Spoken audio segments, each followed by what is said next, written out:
ஜெபம் பண்ண உண்மைதான், மோடி வரக்கூடாது ஜெபம் பண்ணது உண்மைதான். ஆண்டவரே எங்களுக்கு மாற்று சக்தி வேணும், ஒரு மதவாத சக்தி வேண்டாம், மதங்களை வைத்து பிரச்சனை பண்ற போராட்டம் பண்ற குழப்புகிற ஆள் வேண்டாம்னு ஜெபம் பண்ண உண்மைதான். மற்ற கட்சி வந்தா யோக்கியன்னு சொல்லி அவங்க வரணும்னு சொல்லலை.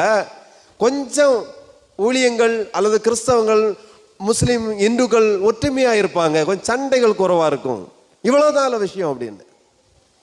அப்ப ஜெபம் பண்ணி கேட்கலையே, உங்க ஆண்டவருக்கு வல்லமை இல்லையா? அடுத்த கேள்வி கரெக்ட். எங்க ஆண்டவருக்கு வல்லமை இல்லாம இல்லை.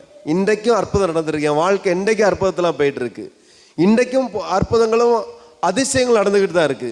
அப்ப அந்த விஷயத்துல என்ன, அந்த விஷயத்துல கடவுளுடைய விருப்பம் தான் அங்க நடக்கும்.